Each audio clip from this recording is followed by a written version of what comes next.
Book Review, Iron Flame, Empyrean, Book 2, by Rebecca Yarros. Iron Flame picks up immediately after the explosive ending of Fourth Wing. Violet Sorrengail has survived her first year at Basgiath War College, barely, only to face an even deadlier second year, armed with dangerous knowledge about the lies the leadership has fed its cadets and the true nature of the enemy they are being trained to fight. But survival is no longer Violet's only goal.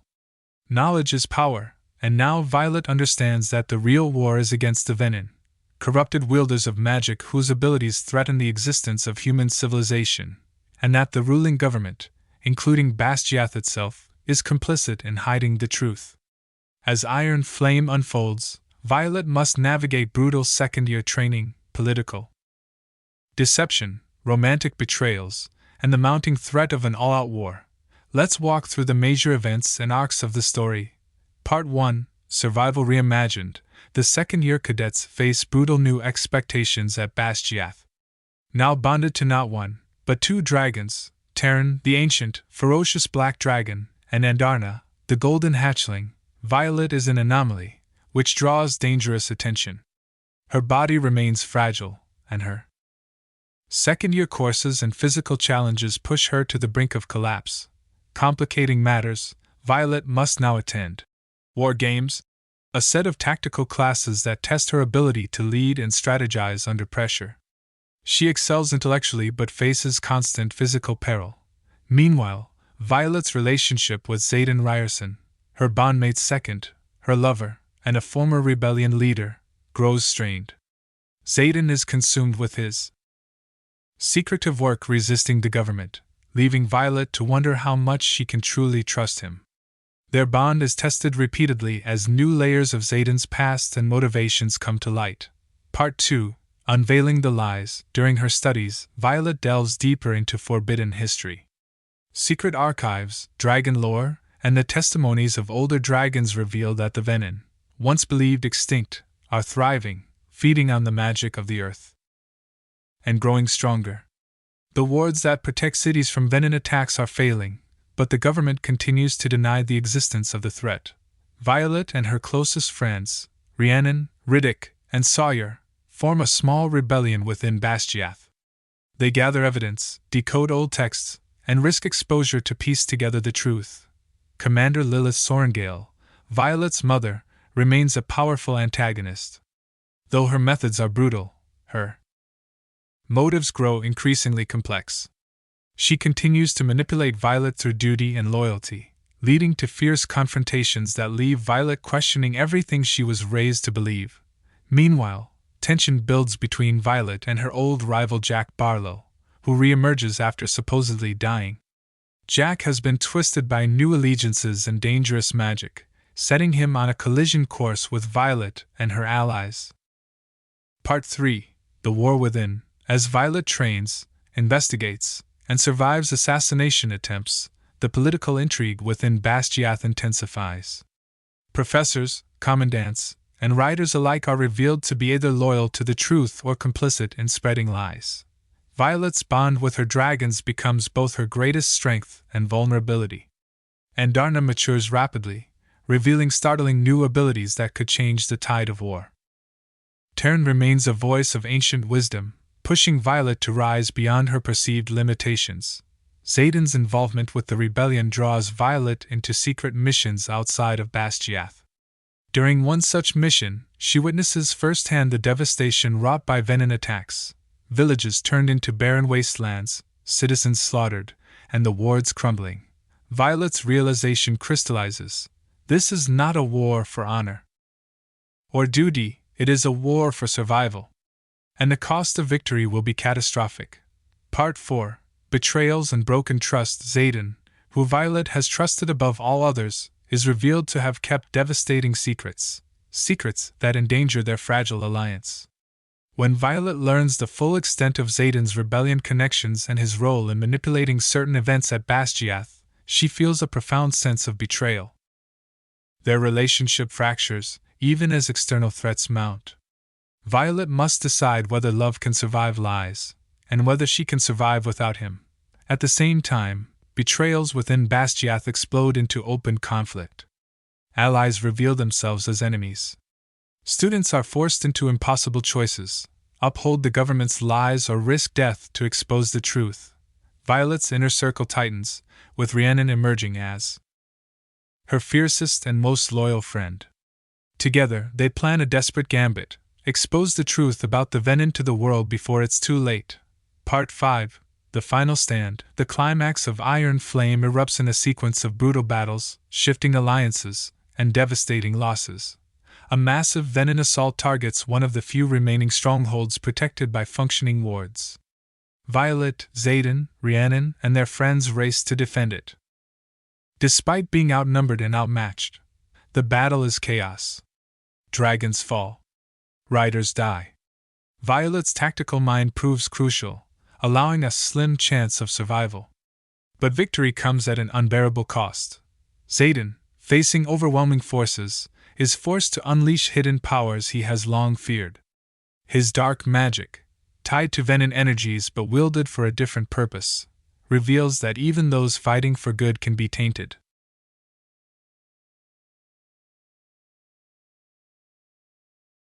In the battle's aftermath, Violet is left broken, physically injured, emotionally shattered, and politically isolated. The rebellion's secret is out, but whether it will ignite change or trigger greater repression remains uncertain. The book closes with a devastating revelation: the leadership of Navarre has known about the venom threat for decades and has willingly sacrificed countless lives to maintain power. Violet realizes that the true enemy is not just the venom, it is the very system she was once sworn to serve. Character development. One of Yarros' strongest talents lies in her ability to craft characters who feel real, flawed, fierce, and achingly human. In Iron Flame, Violet's arc is nothing short of extraordinary. No longer the fragile scribe girl fighting to survive, Violet grows into her strength without losing the vulnerability that makes her so relatable. Her chronic illness, her determination to prove her worth on her own terms, and her complex emotional landscape all add up to a heroine who inspires loyalty in readers. Xaden's character deepens, too. Readers glimpsed his protective, brooding side in Fourth Wing, but here, we get a far more nuanced picture of a man carrying tremendous burdens. His decisions, often morally ambiguous, are driven by layers of loyalty, grief, and duty that Yarros peels back masterfully. Side characters also get more time to shine, particularly Rhiannon, Riddick, and Liam's legacy, giving the narrative a broader emotional base. The dragons, too, remain vividly realized characters in their own right, with personalities that leap off the page and complicate their writers' choices. A standout new addition to the cast is Scale, whose bond with Xaden adds a fascinating dynamic that tests human and dragon relationships alike. Yarros treats these bonds not as gimmicks but as vital, emotionally resonant connections. Let's dig into some specific dimensions that make Iron Flame not just a good sequel, but a great one. 1. World building, expansion and evolution.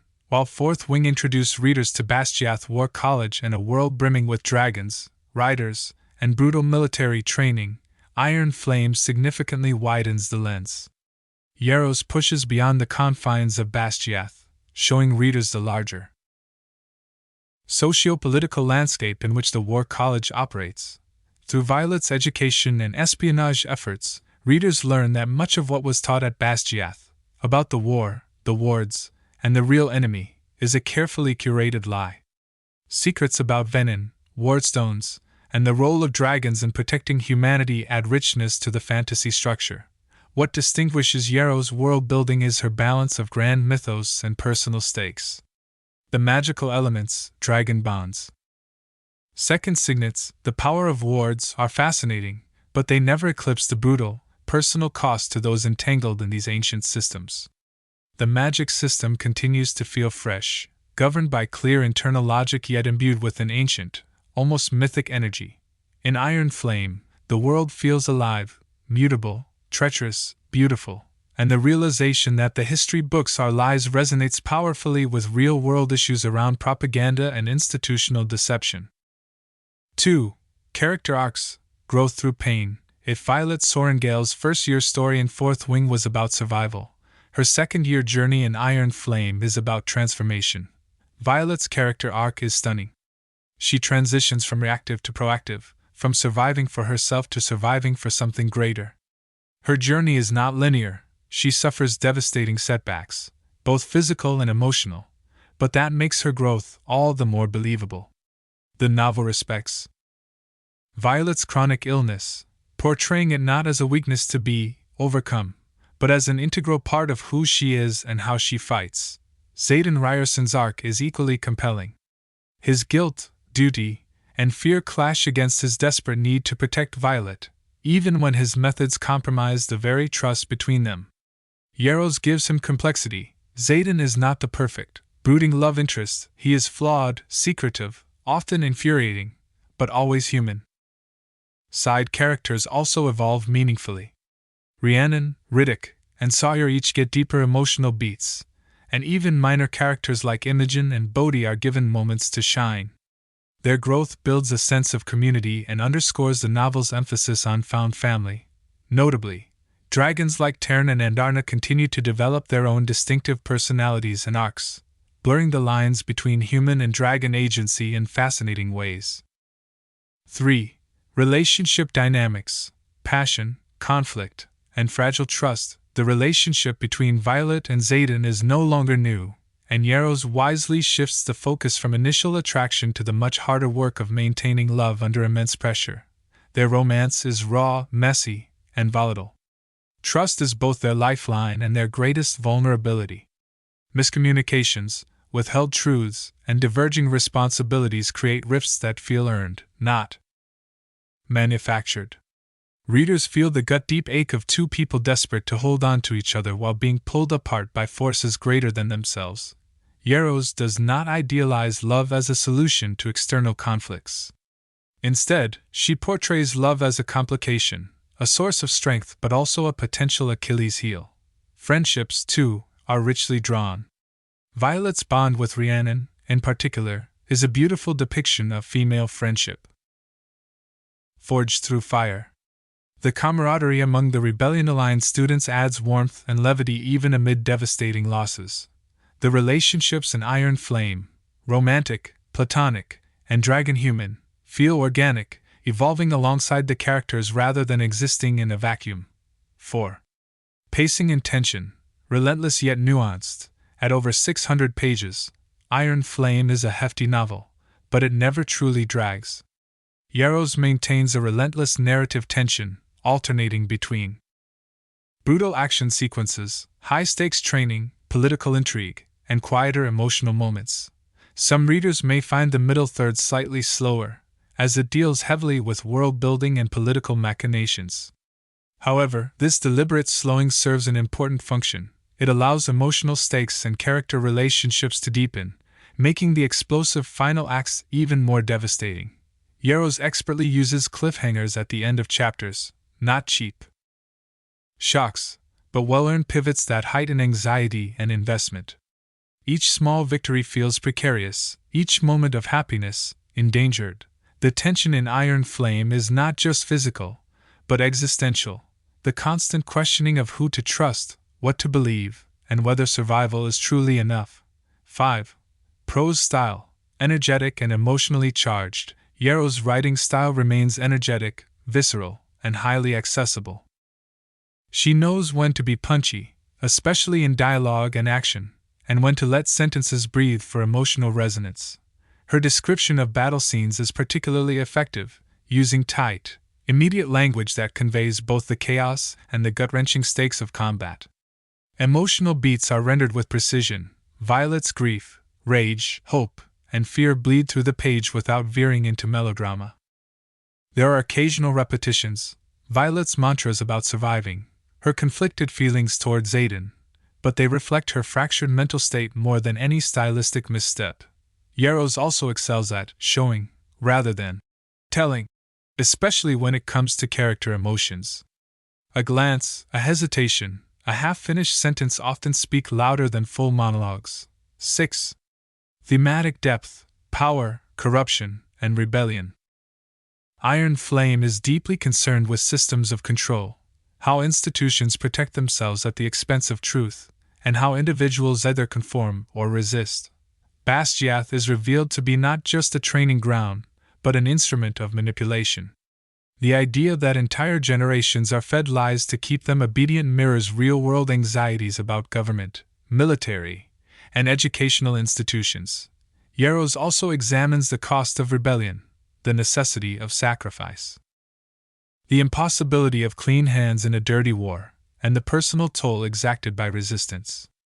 Violet's evolving understanding of justice, from personal revenge to systemic change, gives the novel a strong moral spine.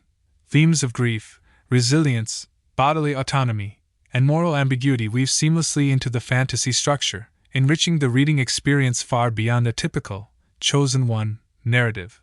7. Emotional impact, brutality balanced with hope. If Fourth Wing broke readers' hearts, Iron Flame grinds those broken pieces into dust, and then offers a hand to help them stand again. Yarros is unafraid to kill beloved characters, to shatter illusions, and to force her characters, and readers, to confront impossible choices. But she never veers into nihilism.